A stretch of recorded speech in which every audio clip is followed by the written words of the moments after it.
Хүүхдтэйгээ уурлахгүйгээр харилцахын тулд яах хэрэгтэй вэ? Хэрвээ та уурлаад шууд хариу үйлдэл үзүүлдэг бол энэ нь сэтгэл хөдлөлөөрөө хүүхдтэй хариу үйлдэл гаргаж байгааг илэрхийлж байгаа. Тэгэхээр энэ үйлдэл нь танд болон хүүхдийн танд харилцаанд сөргөөр нөлөөлдөг учраас та дараах аргуудыг туршаад үзээрэй. Нэгдүгээрт амьсгалах. Тэгэхээр хамраараа амьсгал аваад амаараа амьсгалаа гаргах нь таныг тайвшрахад тусалдаг.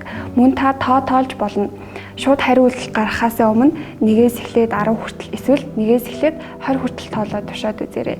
Эдгээр тоолох, амьсгалах, эсвэл анхаарлаа өөр зүйл төвлөрүүлэх аргууд маань сэтгэл хөдлөлөөрөө шууд хариу үйлдэл гаргахгүй байхаас сэргийлж чаддаг. Дээрээс нь хэрэв та уурлаад байвал шууд гүйж болно. Эсвэл гэрээсээ гараад шатаар дээшээ дээшээ хурдан алхаж болно.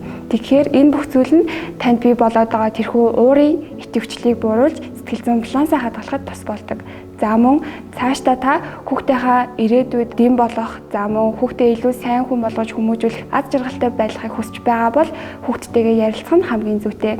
Та хүүхдтэйгээ ярилцахдаа мэдрэмжийг нь хэлээд асуугаад үзээрэй. Жишээлх юм бол ээж нь сая чамайг загнах үед чи гомцсон юм байна тийм үү? Чи ууралсан уу гэх мэтчлэн мэдрэмжийг нь харилцан ярилцаж эхлэх нь өөрөө хүүхдтэй ойлгож байгаа гэдгийг илэрхийлэх тэр боломжийг та бий болгодог. Өсвөр насны хүүхдүүдийн хувьд хамгийн чухал онцлог нь том хүн болж байгаа, өөрийнхөө байх, өөрийн хувийн орон зайтай байх гэдэг нь маш чухал учраас хүүхдийнхээ үйлдэл хөдөлгөөн бүрийг нь өөрийнхөө үгээр байлгах эсвэл өөрийнхөө хүснээр байх боломжгүй.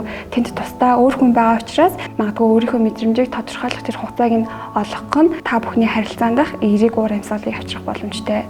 Тэгэхээр энэ бүх амьсгалах, тоолох болон уурлахгүйгээр хүүхдтэйгээ харилцах нь хүүхэд ирээдүйд илүү өөртөө ихтэй болох, өөрийнхөө мэдрэмжийг бусдад хуваалцдаг байх, магадгүй эргээд тантай өөрт юу болж байгаа ярилцах тэр эерэг зүйлсийг авчрах боломжтой. Тэгэхээр хүүхдтэйгээ уурлахгүй харилцах боломжтой учраас та хамгийн түрүүнд амьсгалаа аваад гаргаарай.